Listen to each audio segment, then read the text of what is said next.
Warnung Nummer 508. Storm surge warning on the North Sea coast.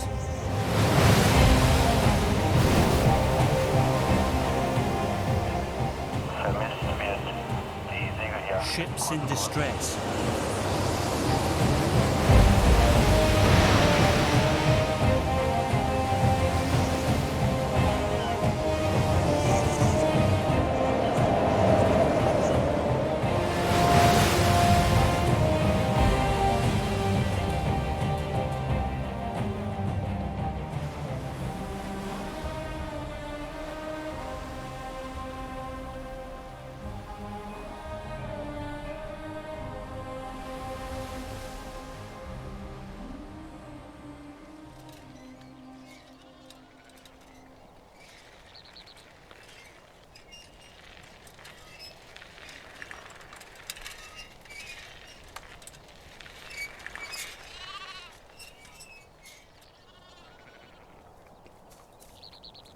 The two faces of a sea which connects half of northern Europe.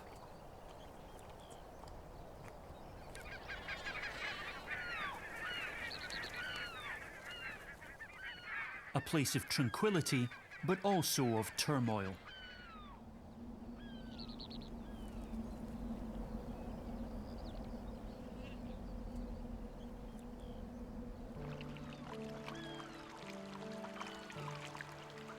Twice a day here, the flood reigns supreme. Water turns to land and land to water.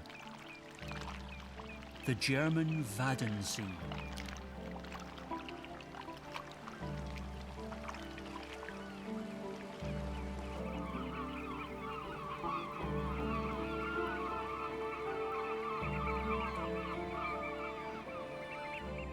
Vast, endless spaces where unusual jobs are done.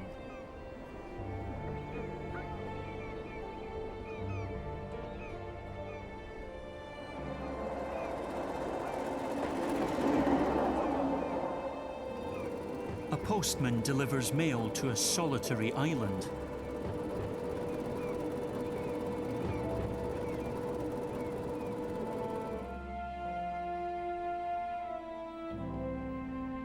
It's a so-called halig, a small elevation in the tidal flats. Despite being underwater during storm surges, the Halligen are permanently inhabited.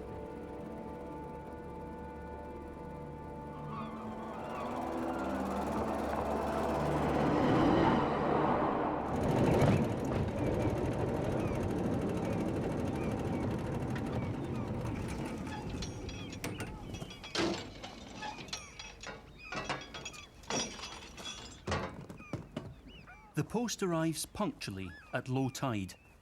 Collection times are always determined by the sea.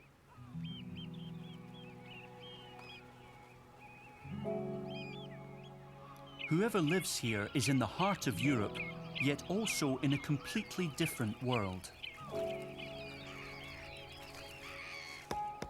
People have been trying to gain land for centuries, using wooden fence structures known as groins.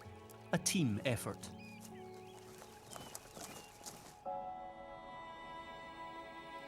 A house, a meadow, and nothing more.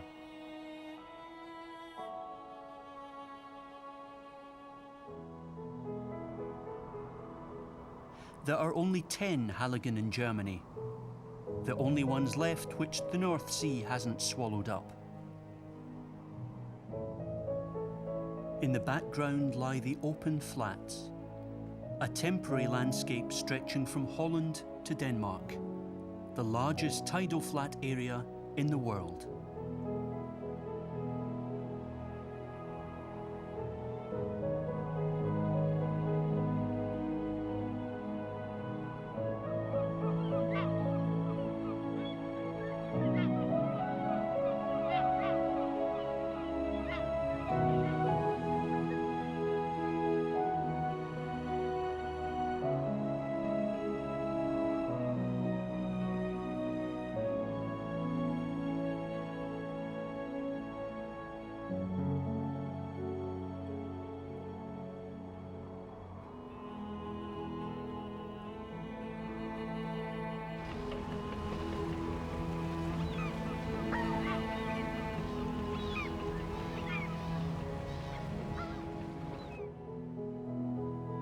a giant hunk of rock in the middle of the North Sea. The island of Helgoland. Cliffs eaten away by the elements, in constant danger of destruction by the sea.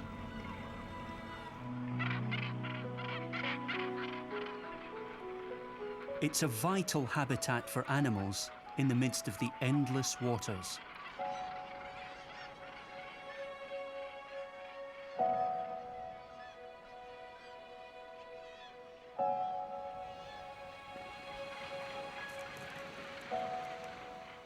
There are 1,000 northern gannets alone breeding on Helgoland.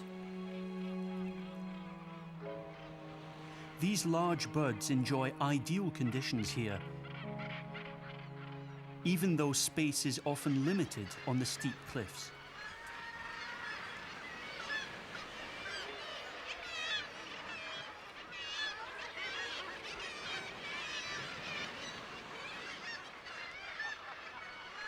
The challenging sections are occupied by other birds. The nearby gannets are not always the most peaceful of neighbours.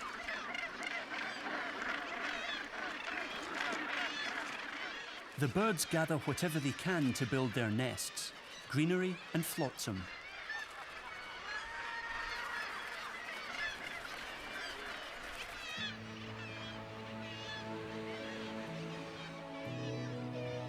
Anything for the beloved family.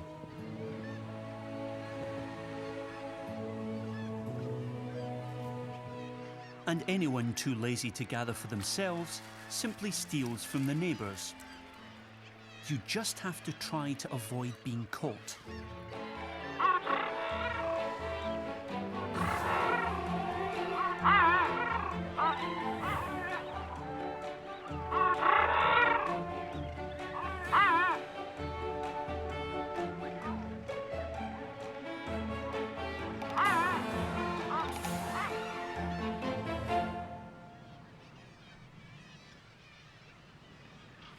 The smallest places have been occupied by common guillemots. An egg on the edge, a case for steady nerves.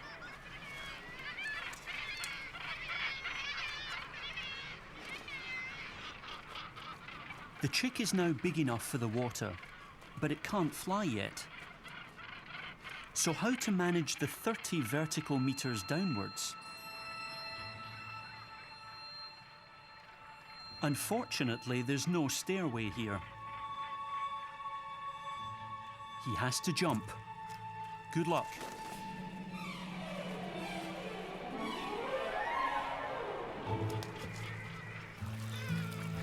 The baby guillemot is so light that it isn't injured. Now all that's missing is the parents. They've noticed the daring dive, and for the next few weeks, they'll accompany their offspring on the open sea.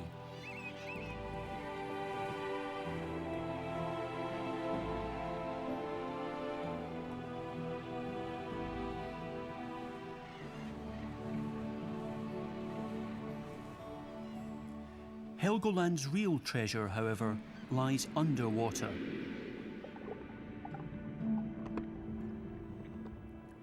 The rocky tidal flats of Helgoland are home to hermit crabs, sea anemones, soft corals, and sea urchins.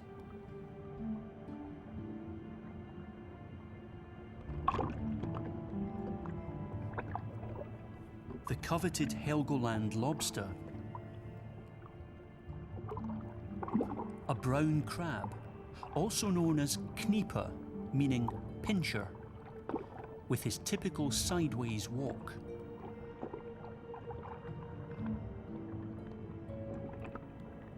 Balanidae, another kind of crab.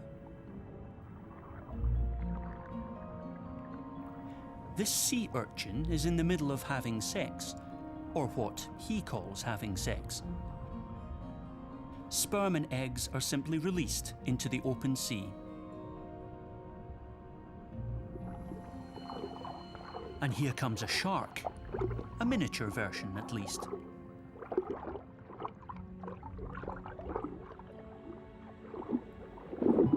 Seals are omnivorous. They'll eat anything. This lesser spotted dogfish had better hide.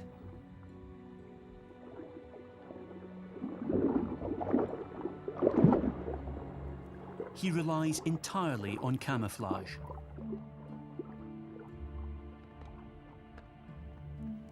The seal appears to have missed him.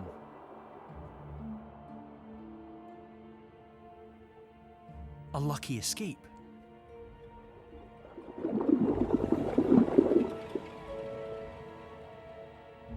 But not so fast. The enemy is still nearby.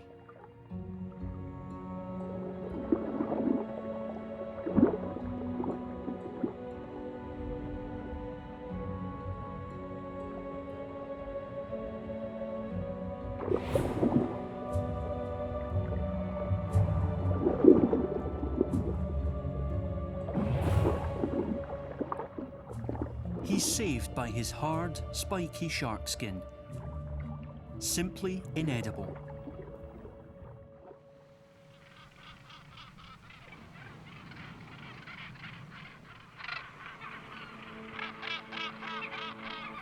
With their disagreements behind them and the neighbours robbed, the gannets can turn to their true occupation, reconnaissance flights.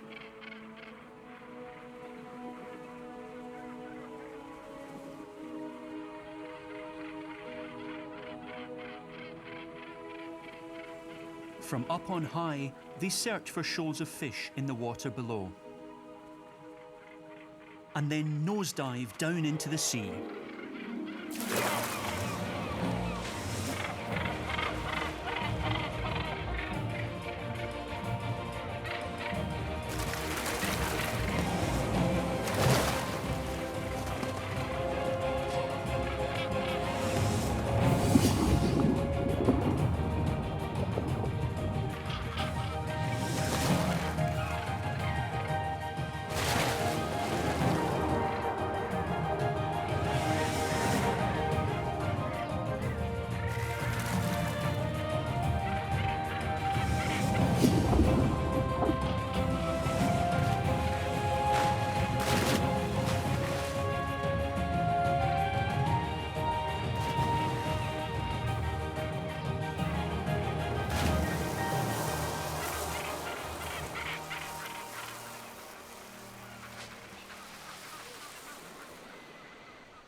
Romantic sunsets over the sea are all well and good, but they can also display one of the rarest light phenomena in existence.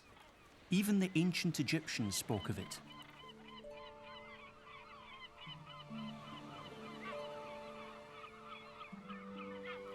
With clear enough air, perfect visibility, and a good measure of luck, one can see the green flash of the sun appear just before it sets.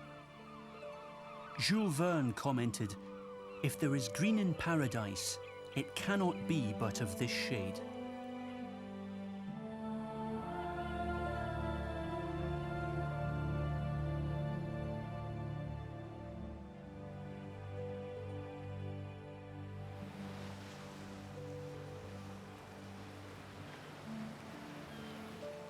Right next to Helgoland is the sand island called Duna.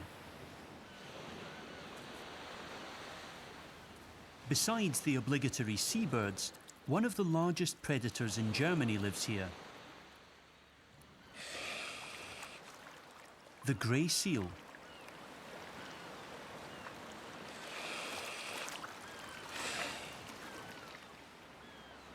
Duna is also an island for bathing. Seals and humans meet face to face. And those with enough nerve can even splash about with the little creatures in their natural element. Beauty and the Beast.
Grey seals aren't at all camera shy. They're extremely inquisitive.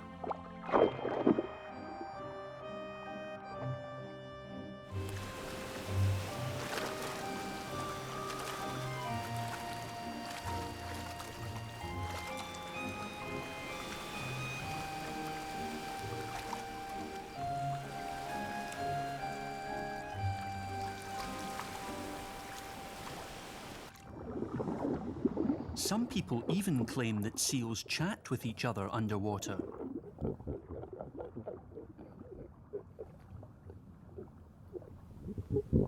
These two seem to be taking it seriously.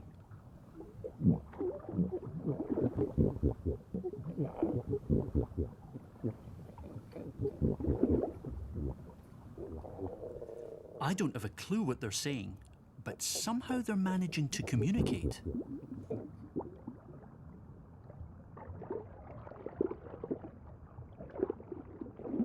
It was probably more of a short story. But now they've discovered the cameraman.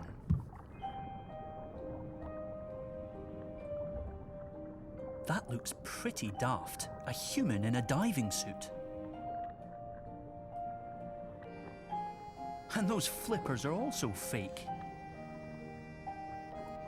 Will he fancy a tickle?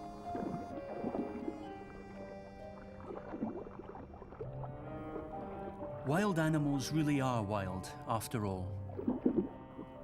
But along comes the next one already.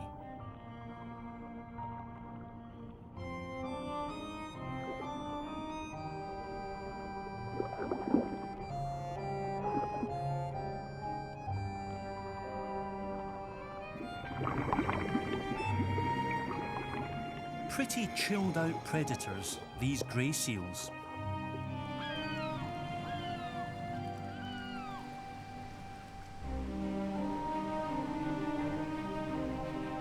The entire tidal flat area of the eastern North Sea is a unique natural wonder full of unbelievable forms and colours.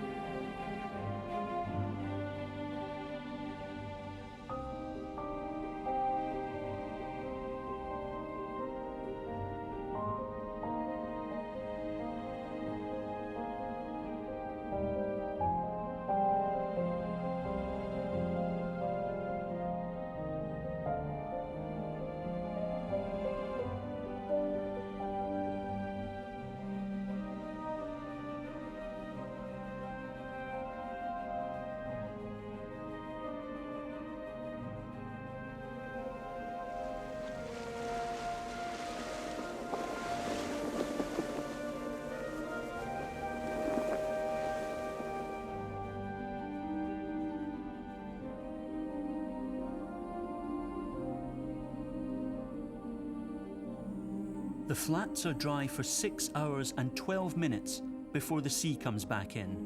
High tide.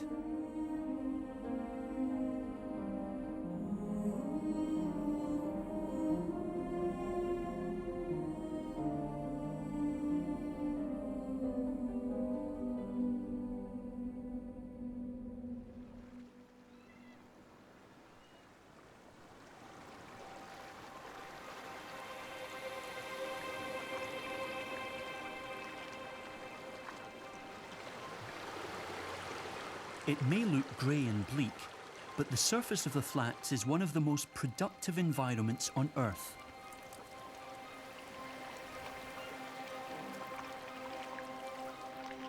An ideal breeding ground for algae.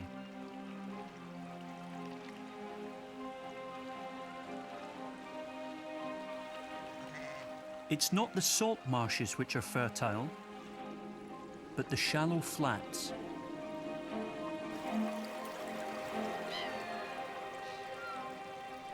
When the water recedes, countless life forms tuck into the blanket of algae. Aquatic snails, in fast motion, extremely agile. This is not dog dirt, but worm dirt. In between lie a few common cockles which have kicked the bucket. Worms love the Wadden Sea with its algae beds. Crabs too, of course. At low tide, they dive under the surface. Worms are as important for the tidal flats as ants for the rainforest.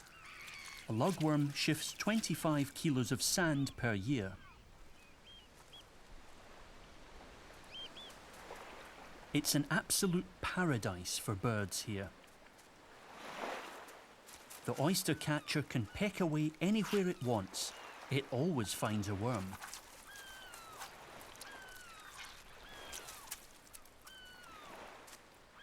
Now let's see.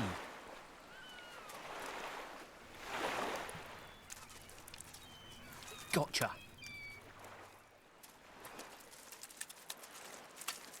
And another.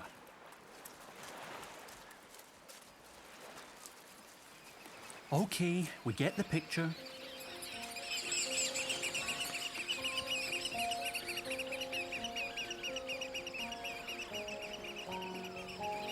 This worm-filled paradise attracts 12 million birds a year, and all this with no air traffic control.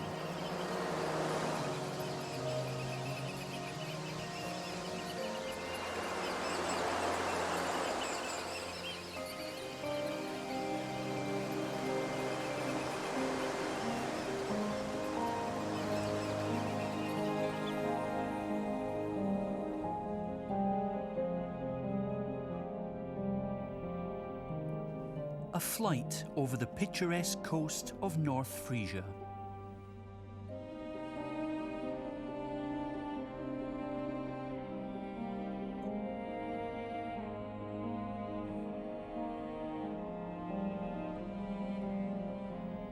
In some areas, the North Sea heaps up sand that it's picked up elsewhere.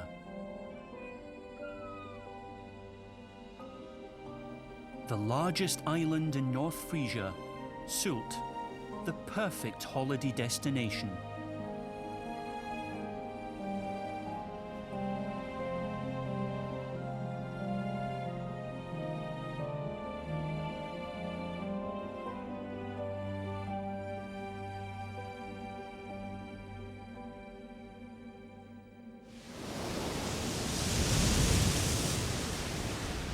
There are more than enough waves at the beach in Westerland, and more than enough tourists in summer.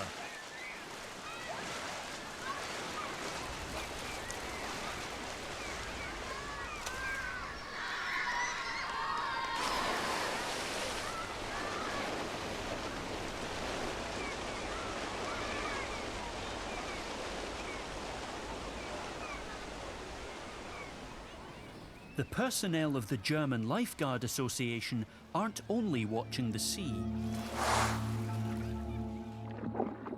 They're coming very close to the beach.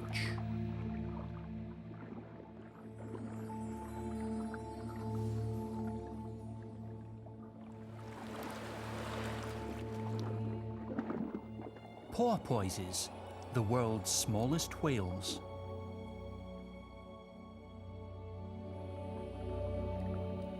Inquisitive, just like a grey seal.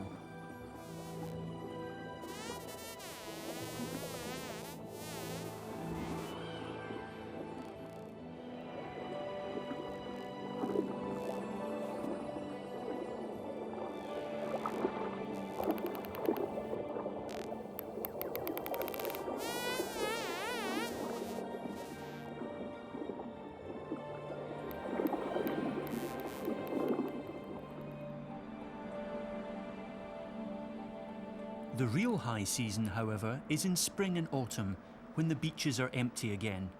High season for birds. Waders such as bar-tailed godwits, red knots, and a host of others arrive en masse. Wellness tourism for our feathered friends. Simply unmissable.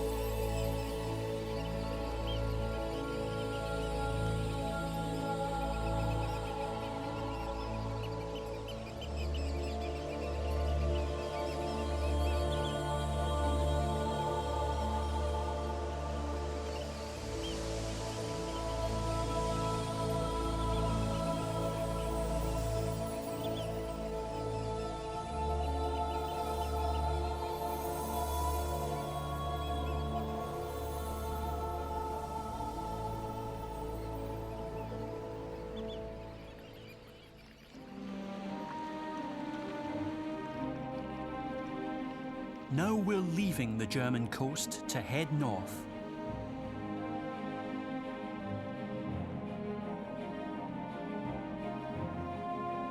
The most northerly branch of the Wadden Sea, Denmark.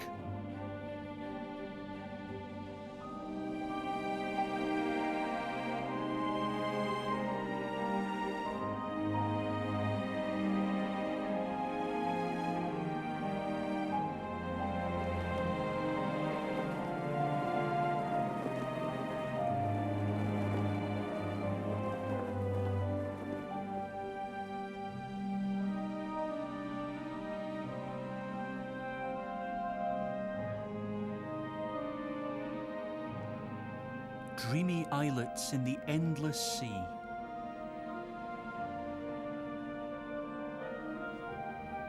Relaxation banks for the grey seals.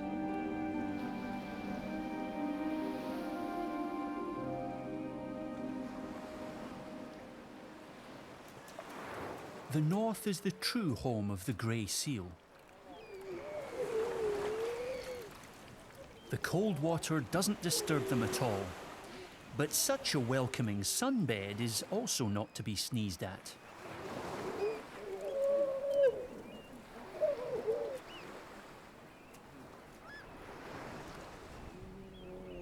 Just when you want a quick 40 winks, the neighbours have to start making a racket. First the young gang, and then the big boys. Soon mating season will arrive, and that's when they'll really get down to business.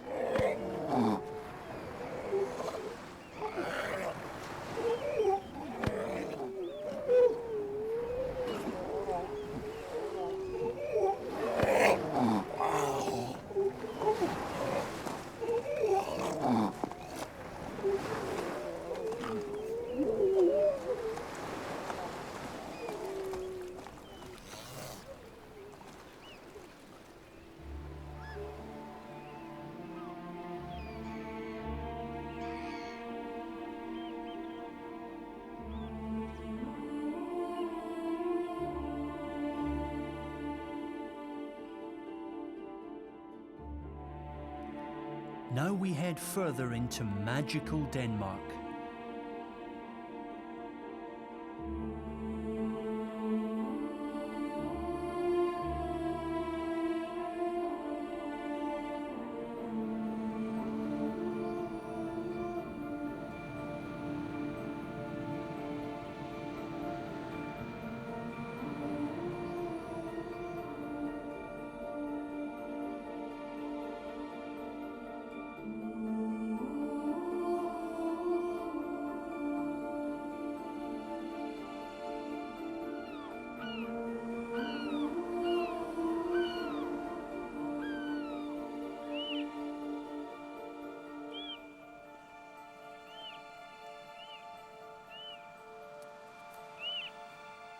Denmark also offers paradise for birdlife. Tiperne, for example, with its rare and curious residents. This impractical plumage belongs to a ruff. Every male wears his very own costume, rococo style.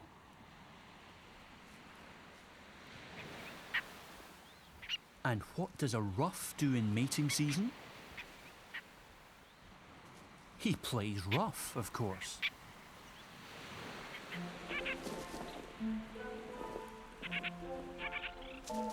The plain little characters are the females. They're the ones the extravagant showmen wish to impress.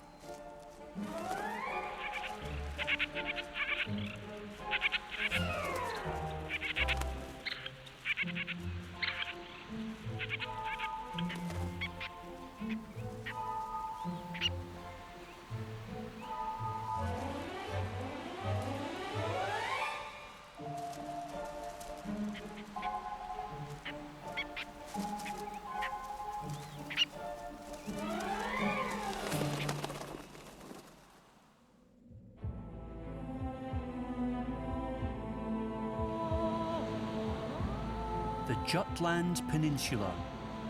The dunes here tower up to 100 metres high.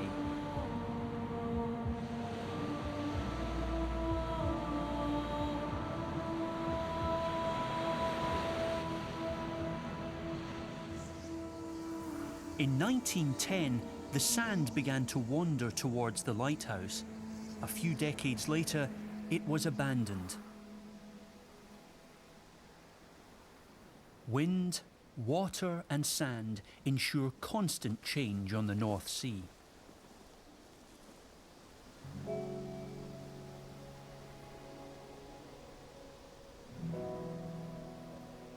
Whoever lives here has to get used to transience. Thus land emerges from the sea and then disappears again after a while.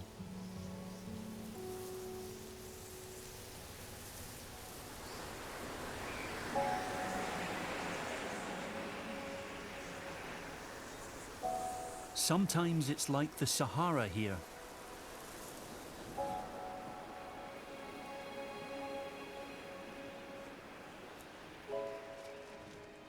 Not a bad view, is it?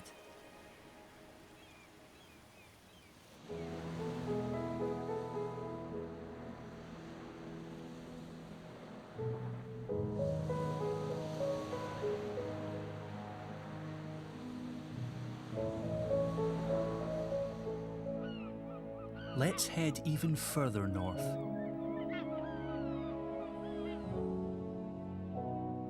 After a stretch of open water, a mystical landscape appears.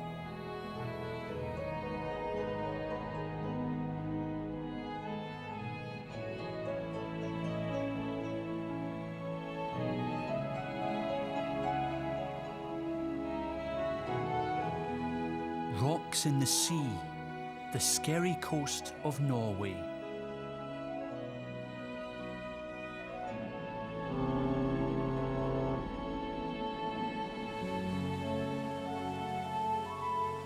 A monumental backdrop.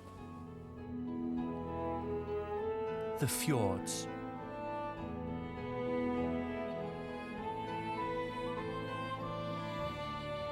Even apple trees grow here, thanks to the Gulf Stream.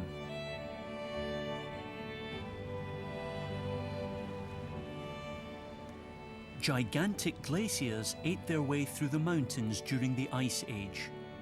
Thus freed from pressure, Scandinavia continues even now to rise out of the sea, up to 1 centimetre a year. But this is only the tip of the iceberg. Under the water, the rock faces can plunge to over 1,000 metres deep.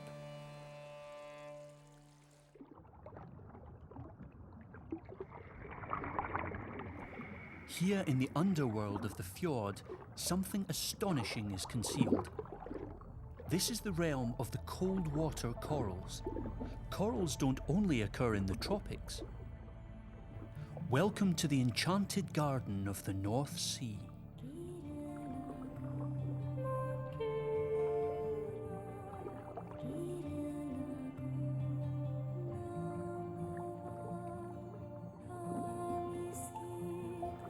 Now all we need is a beautiful dancer, a lion's mane jellyfish.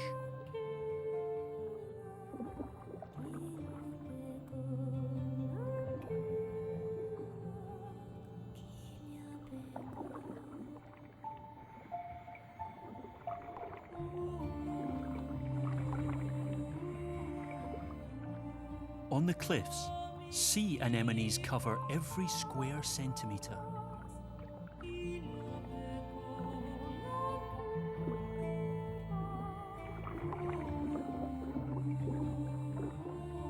These are peacock worms, whose tentacles look a bit like peacock tails. The water is cold, but not icy, thanks to the Gulf Stream. That's why so many life forms can survive here. A northern stone crab at work, always taking its time. A cuckoo wrasse. A bit of colour doesn't hurt in the coral garden of the Vikings. Now then, who fancies a trip to the depths? Hold on tight. Now this is a real shark. And this guy we know better lying on a seafood platter. The Norway lobster in its natural habitat. A hagfish. This fish, a gurnard, scuttles with its spiky fins across the seabed, and by the way, if you pull a gurnard out of the sea, he growls. The Norway lobster only tolerates his co-species on a buffet platter. While alive, he ferociously defends his territory against any intruder.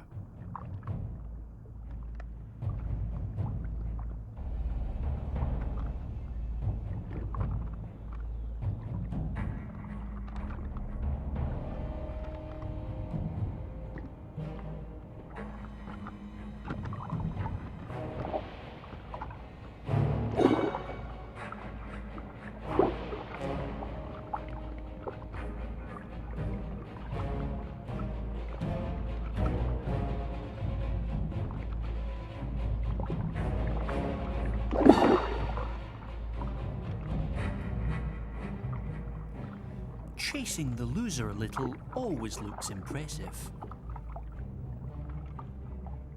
A few sea pens are in his way. Sea pens are also animals and filter what they can from the water. The perfect hiding place for a poor cod.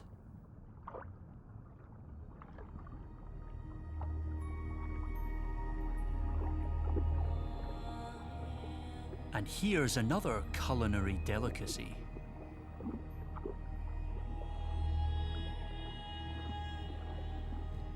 This is what he really looks like, the famous long-spined anglerfish.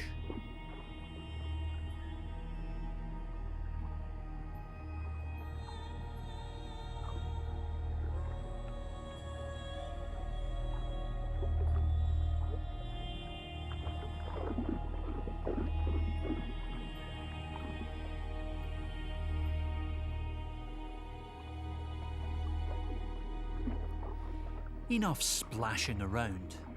Let's have another look at the fjords from above.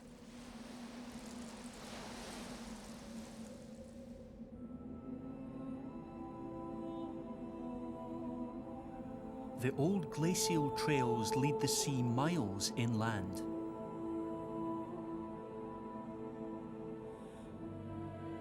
Norway is one of the world's must-see destinations. Simply breathtaking. Here they hide the giant glaciers from long ago. Traces of the glaciers are all over the landscape.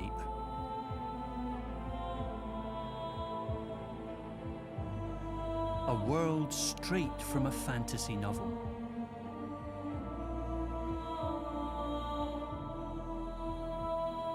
And in its midst, some survivors from the Ice Age.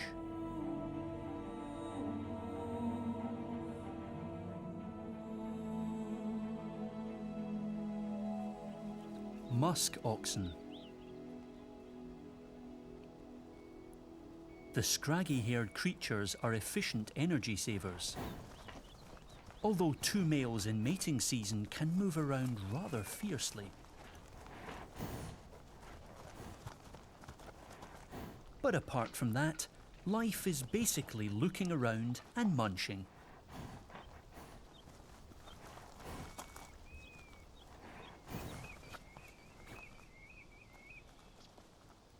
And pretty soon you've whiled away a few thousand years.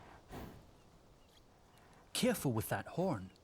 Who knows how many calves have been accidentally stabbed by their own mothers.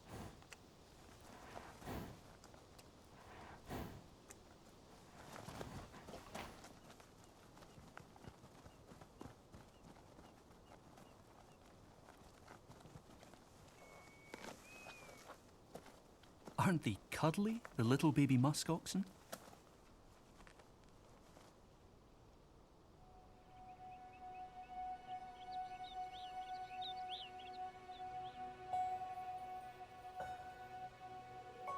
Now it's turning really romantic. The tundra is glowing.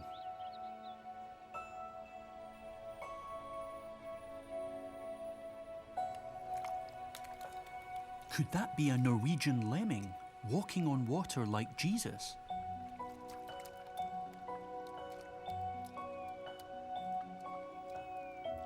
Okay, the water's actually frozen underneath. A little magic trick.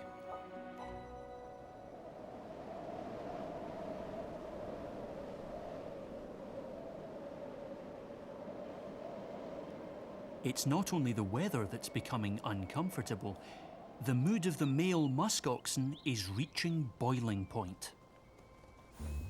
Two 300-kilo heavyweights clash in the ultimate duel.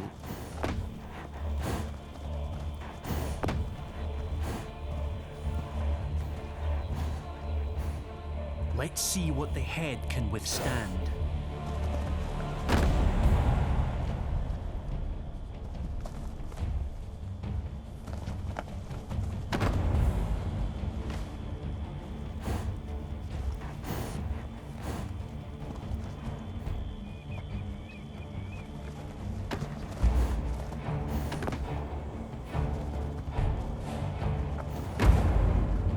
Whoever gives up is the loser, so we need an even longer run-up.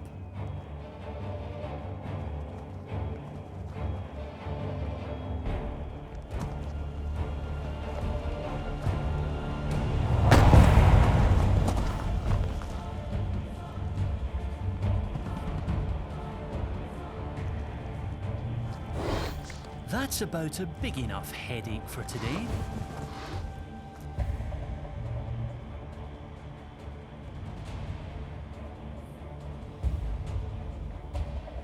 Back to the sea.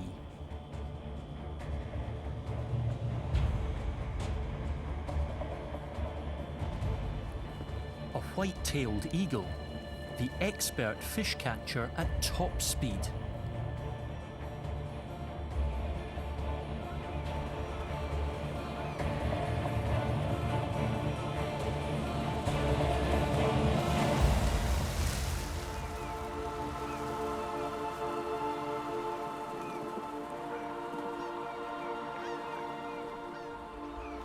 As a seagull, you just look on with envy.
We've arrived in northern Norway.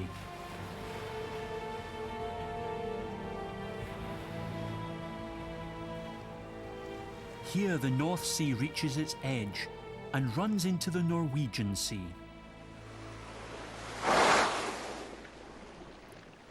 Pilot whales plough through the water.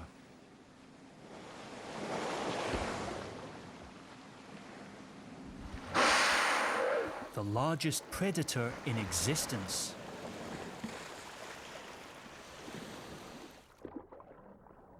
The sperm whale.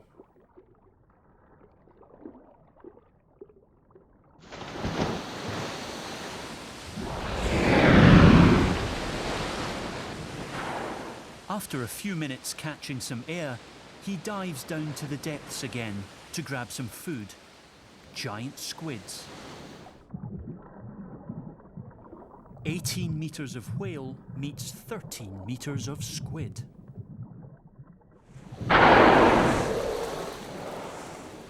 We will never see exactly what these giants are up to under the water.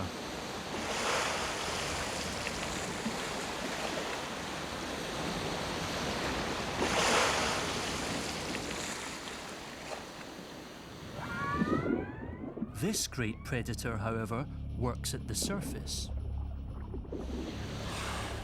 Every autumn, killer whales search for shoals of fish off the Norwegian coast.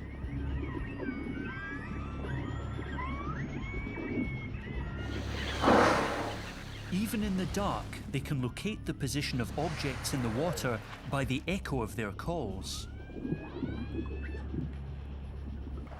Herring. The whales encircle the shoal and grab one fish after another.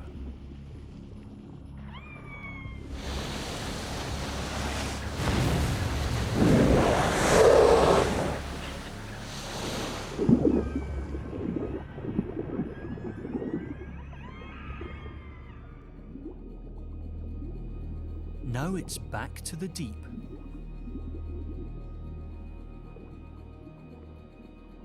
It's astonishing how colourful this underwater world is, even here in the far north.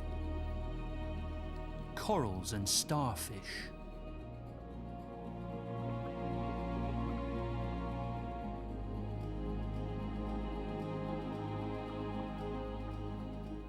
A gorgon's head, relative of the starfish.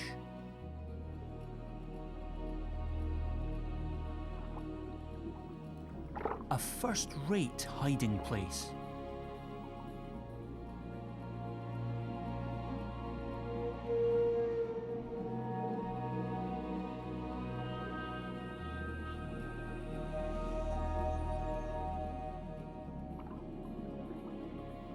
With a bit of luck, you can also encounter some mysterious inhabitants of the deep sea here.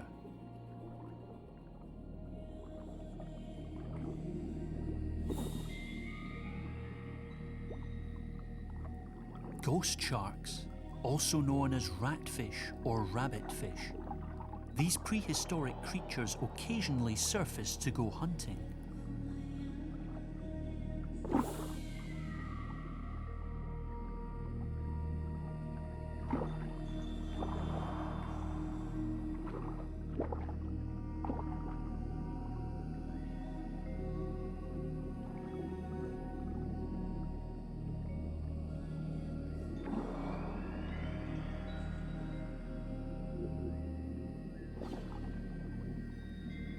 But there's an even creepier fish on offer here. The Greenland shark.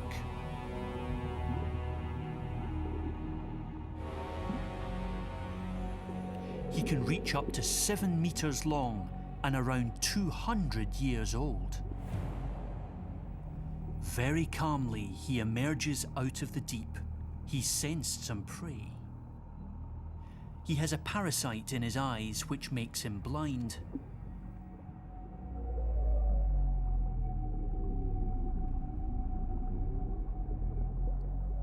But he doesn't need to see much. His sense of smell is outstanding.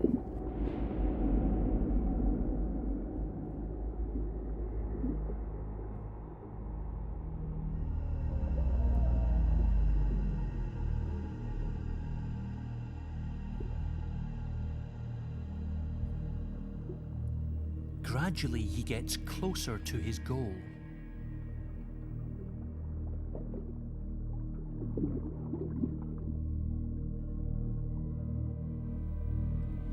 There on the left, you can see the ocular parasites hanging.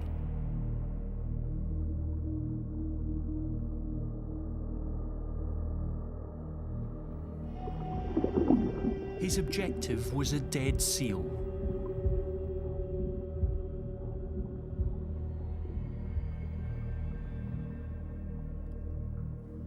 The gravedigger of the North Sea at his daily chores.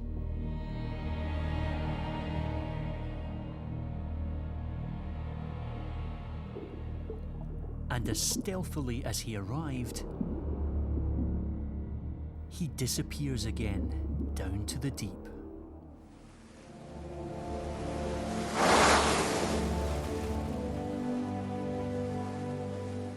Now then, anyone for a swim in the North Sea? Don't worry though, Greenland sharks only appear in the far north.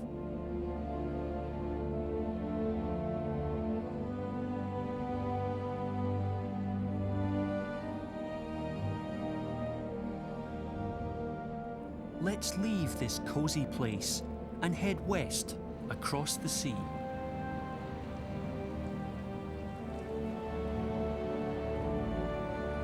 And what do we have here?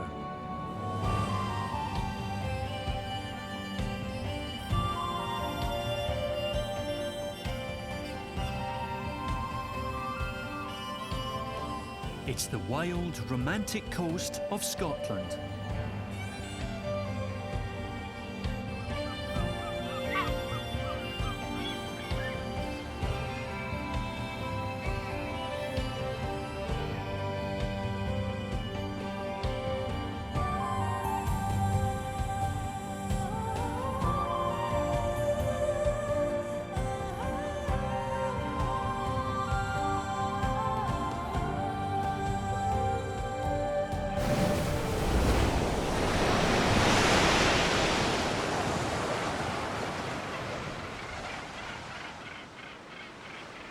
What a panorama! The cliffs of Duncansby Head.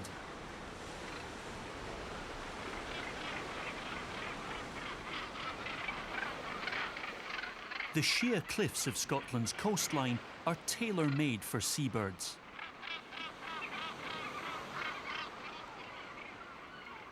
Guillemots who didn't have enough space in Helgoland can raise their young here in the dizzy heights. Mass tourism. They only cluster together on the cliffs for the little ones.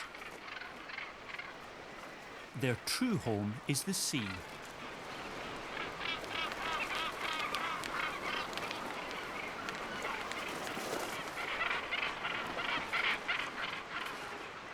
The eggs are shaped so they can't roll away.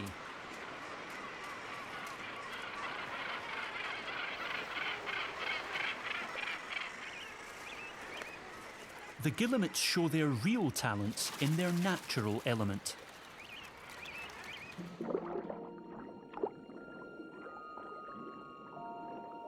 The sea has always been full of fish here.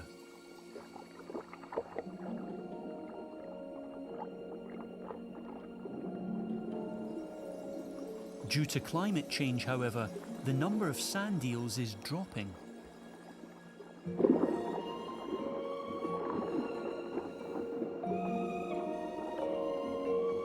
Who says that birds can only fly through the air?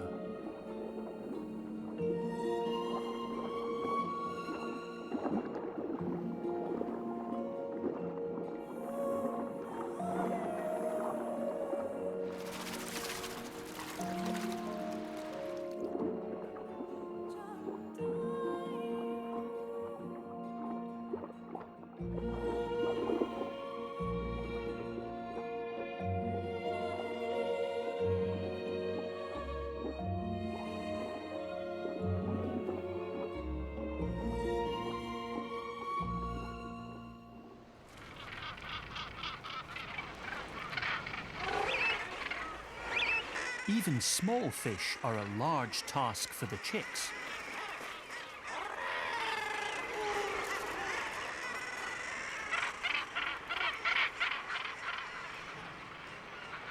Right next door, on the grass, some strange-looking relatives have settled in.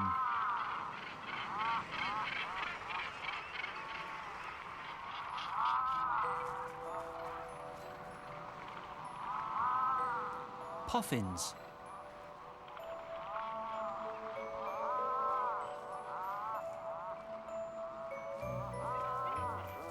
Their large coloured beak has earned them the nickname the clown of the ocean. Every year, the same couples get together for mating season.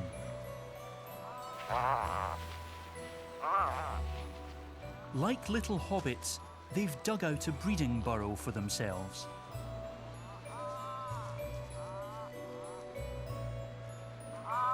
With such a large beak, it would be a shame not to use it for the odd kiss now and then.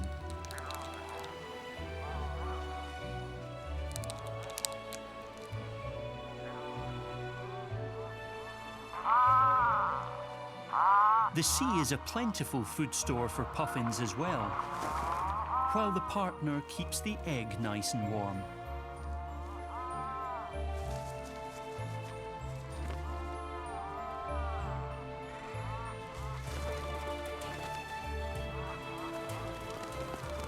Mating season means masses of air traffic on the Scottish coast.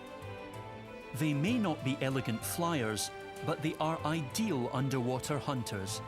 They can dive down to 60 metres.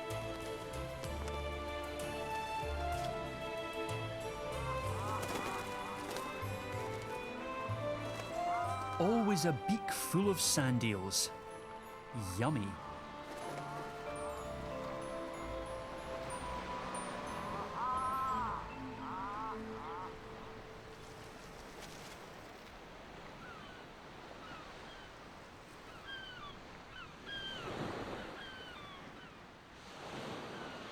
At the foot of the cliffs lives another Scottish family. European otters.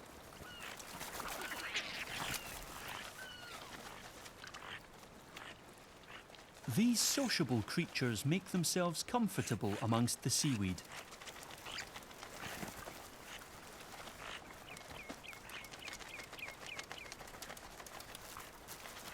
Otters have one of the densest furs. They have as much hair on 1 square centimetre of skin as one of us has on our whole head. If we have any hair left, that is. It makes ideal insulation for diving in cold water.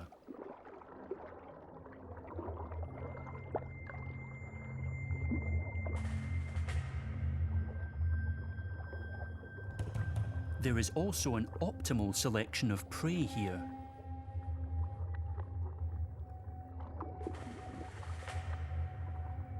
Crabs live dangerously in otter territory.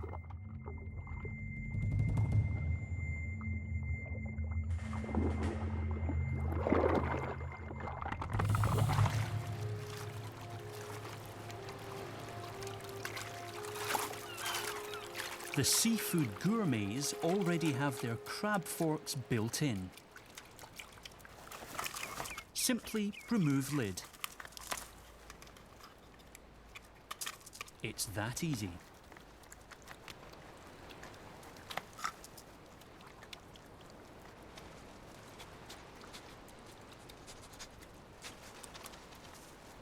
The grey heron hopes that the gang will leave him something behind.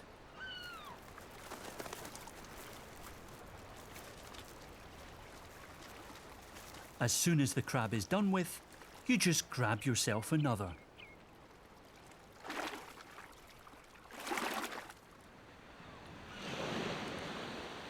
And what else do we know about Scotland? Cliffs and rough sea? Sheep? Okay, fair enough. And Highland cattle.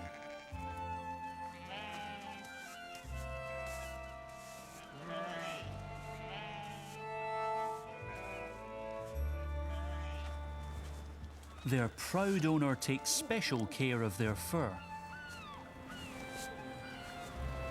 Where did you go?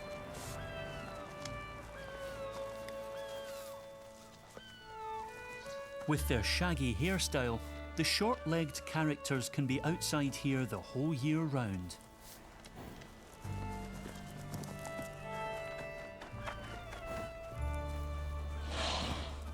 A few horses right down by the sea, and one with antlers. It's unmistakably a red deer, of course. The horses don't appear to be surprised by anything anymore.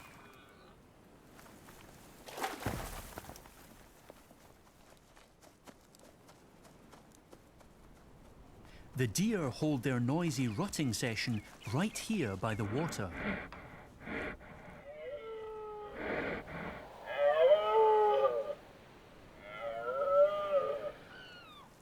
The lords of the harem have to keep an eye on both their females and the troublesome competitors.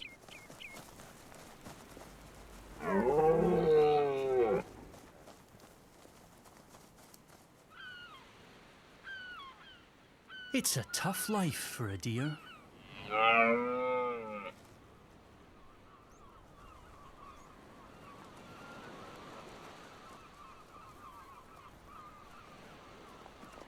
Now that is some sight, enough to make every hunter's trigger finger twitch.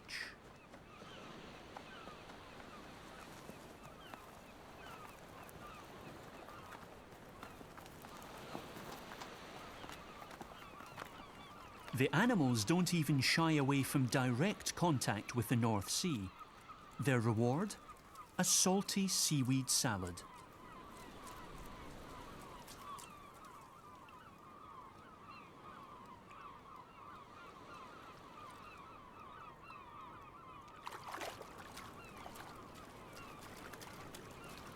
After a fine feed and a nice dip in the pool, it's back to the bellowing match.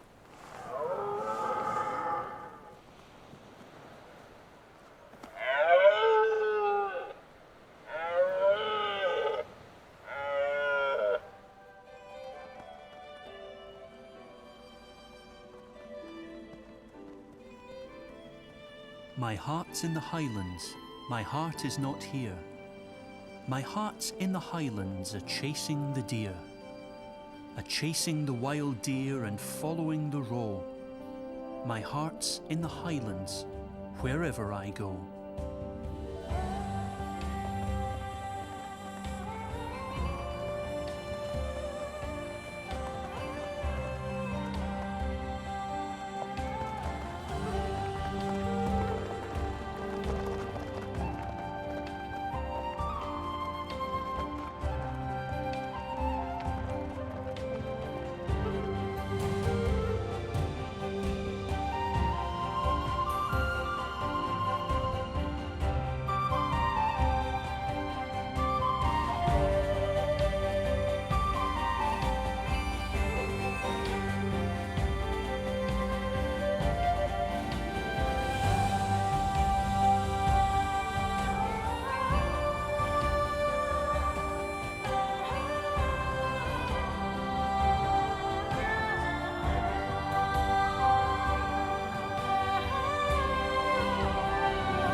This is Bass Rock off the Scottish coast.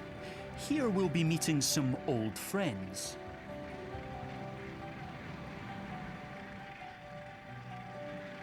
In mating season, 100,000 northern gannets crush together on the island.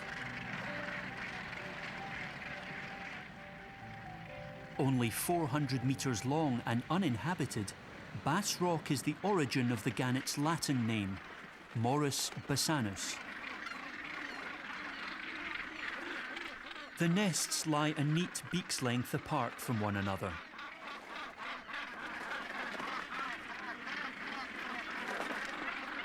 You wouldn't want that in your eye. How the couples find their nursery in a swarm like that is a mystery. Loving monogamy is the rule here as well.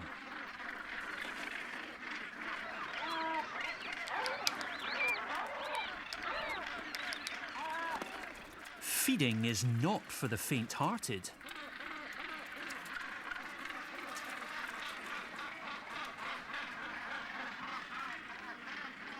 The young ones don't seem to be too bothered, however.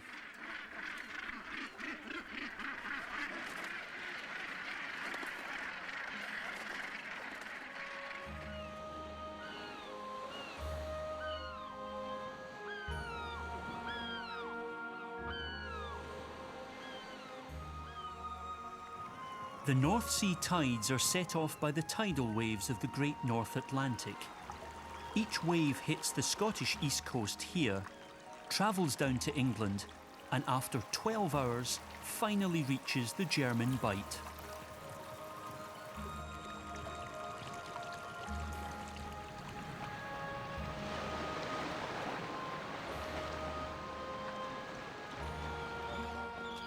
A boatload of birdwatchers. Every year they head to the Farne Islands to descend upon a colony of Arctic terns. The feathered parents don't think very much of the photo safari.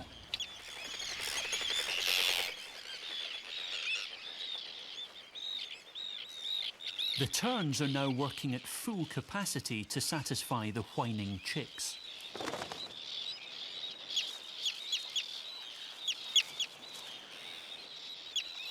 Is that morsel not perhaps slightly too big?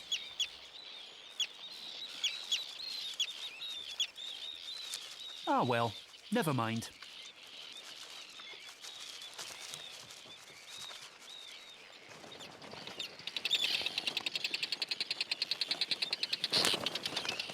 There's zero tolerance for human disturbance in the nesting area.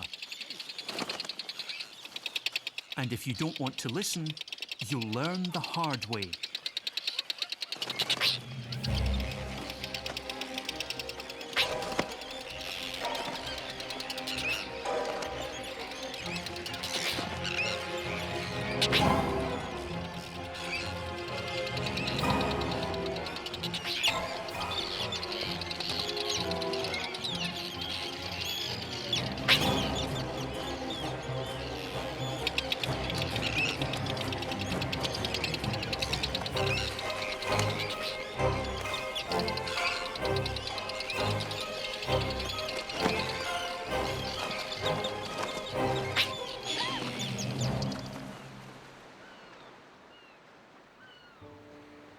The White Cliffs of Dover.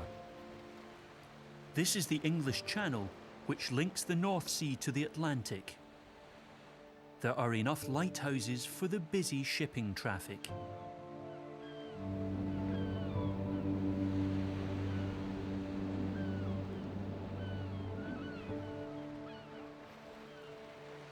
Every year, fish emerge at the foot of the White Cliffs, which make the great white shark look like a toy.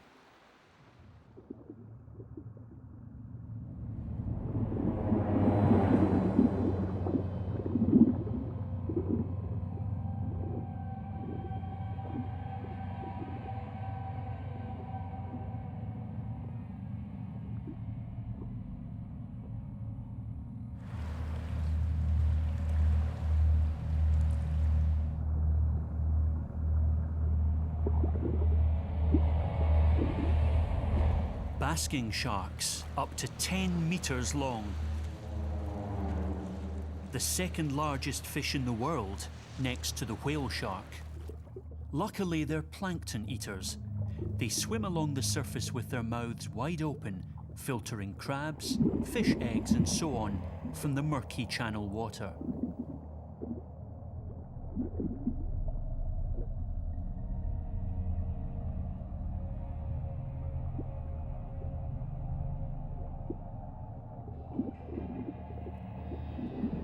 "1,800 tons of water per hour rush through the mouth and gills of the giant shark.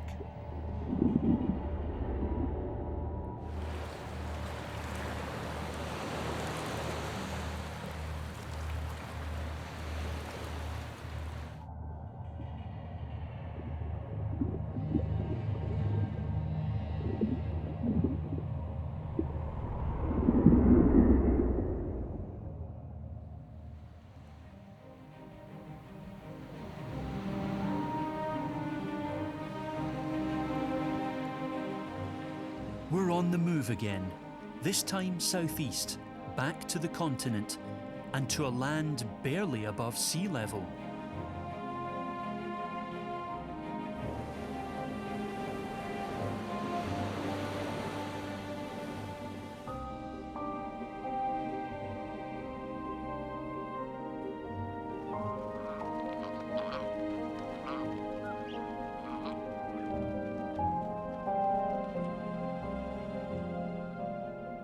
First of all, tidal flats again. The Wadden Sea begins here.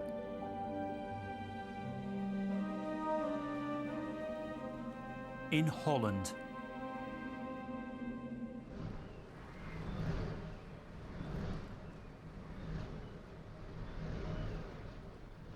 The windmills are not for grain. They're pumping water from the meadows. It's a battle against the sea for every metre. Unless there's no wind. That's the Oosterschelde Dam, intended to protect the countryside against the destruction of the waves. Directly off this beach, the annual summit meeting of the most dazzling inhabitants of the North Sea takes place.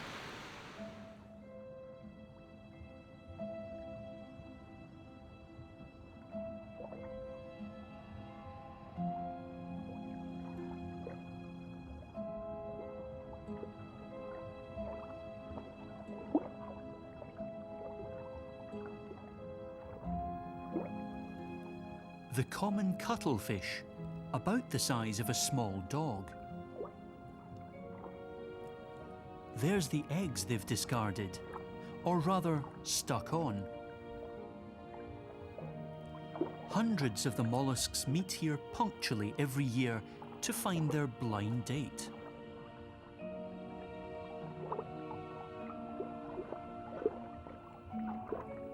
It's an ideal spot in which to supply their eggs with oxygen.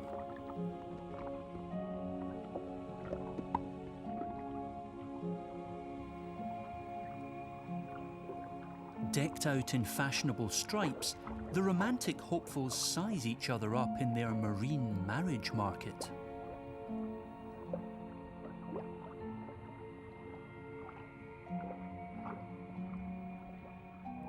The females search for something strong to anchor their egg parcel to against the current.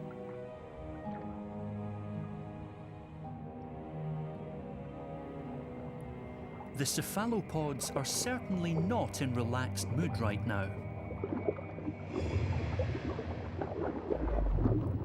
With tentacles on their heads, it's not quite clear.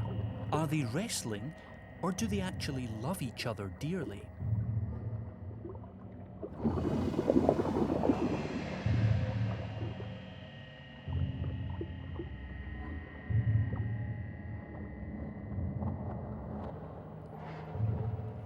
In only a few weeks, the strange creatures will part company calmly and head off in the sea.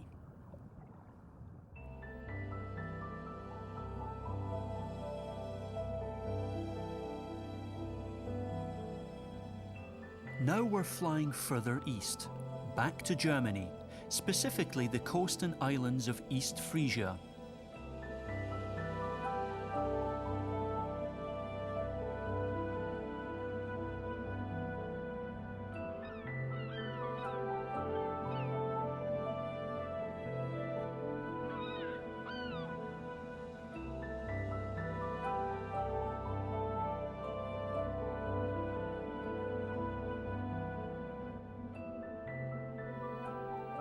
Vast salt meadows and marshland, landing sites for birdlife. The backdrop here is slightly reminiscent of Holland. Brent geese passing through.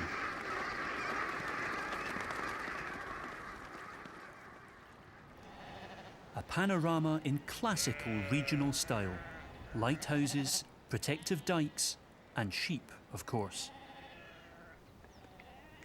The woolly lawnmowers trample the grass nice and firm. Sheep are invaluable for the dike.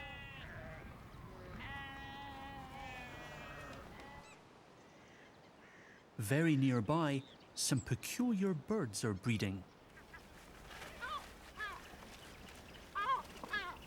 I wonder why they're called spoonbills.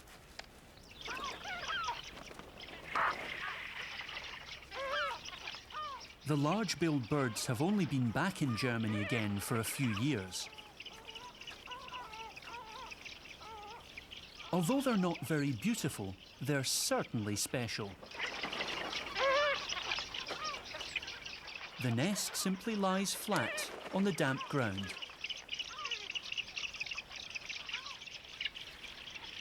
The baby spoonbills can be rather tiresome.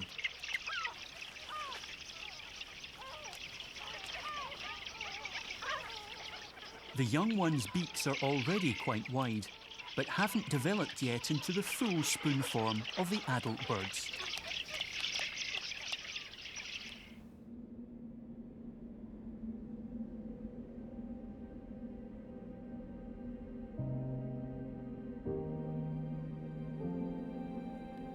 In protected spots, within bays or on the lee side of islands, mudflats form.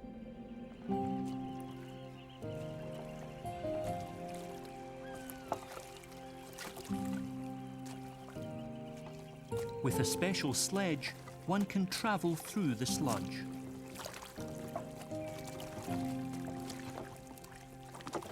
Gill nets have captured a few fish from the tide.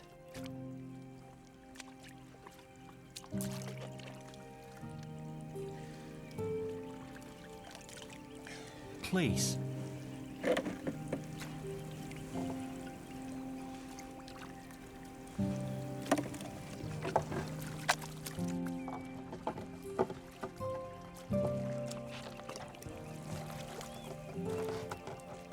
Landscapes don't get much flatter than this.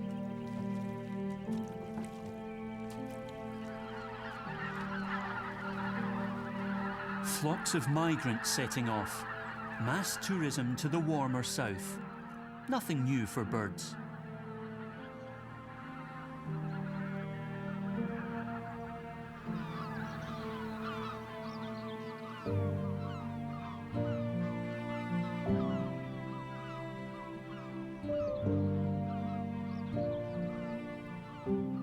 Winter is not far off. Some birds, however, are arriving now and will stay here during the colder months. For these creatures, winter on the North Sea is downright tropical. They arrive in flocks from Siberia and Scandinavia. Barnacle geese. All winter guests have to be completely weather resistant. Storm season is beginning.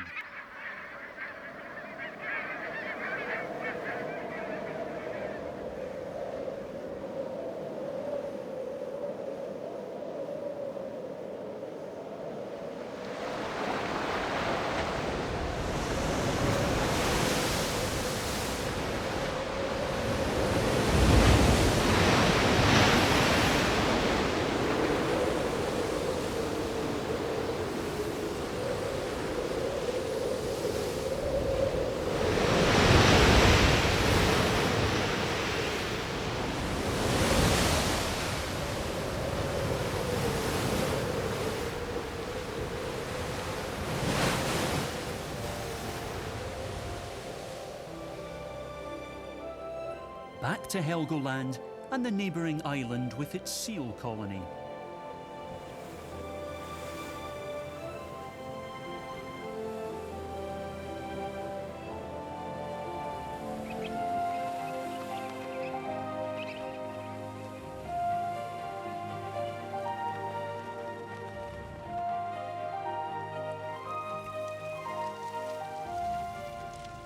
Young ones having fun in the water.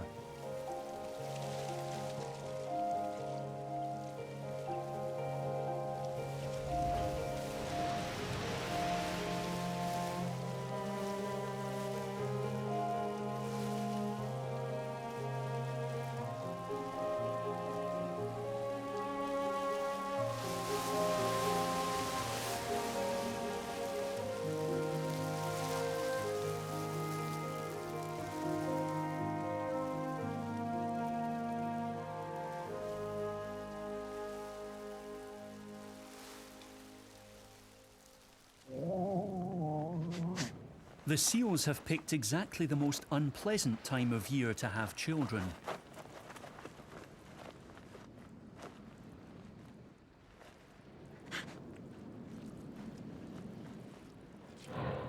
Childbirth is no problem for seals.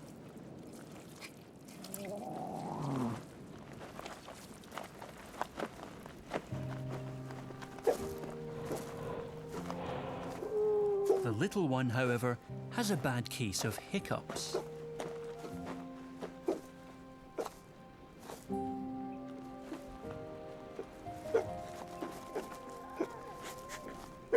They find each other again by memorizing each other's scent.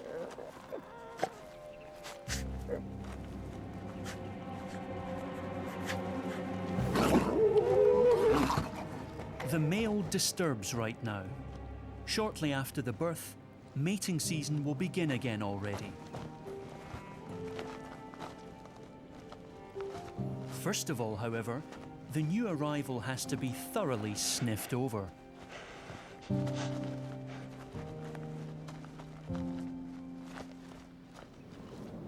During this time, the 200-kilo males fight over every female.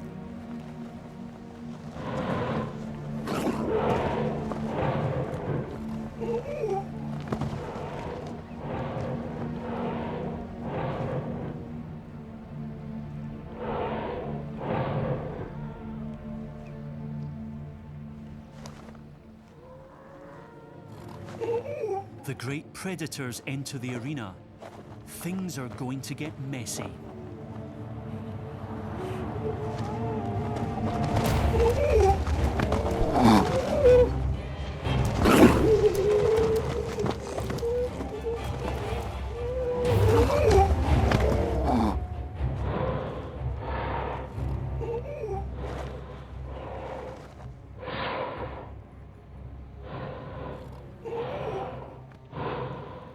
It looks worse than it is, however, and no one is mortally wounded.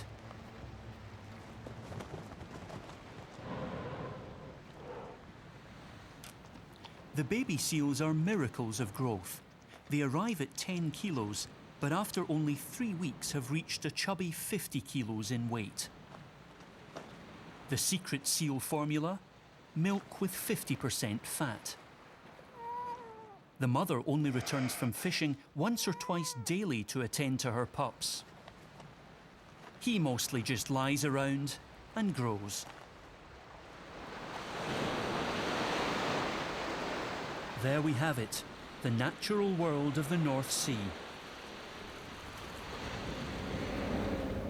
Apart from one small detail, the fearsome storm flood.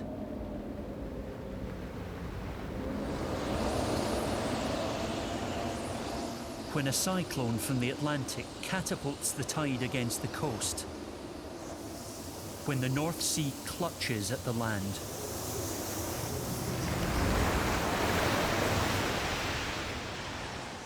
"400 years ago there was land here, where the angry waves now rage.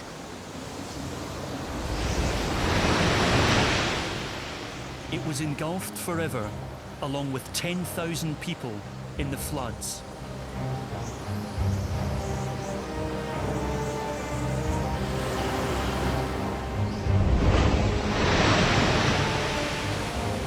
The North Sea never rests.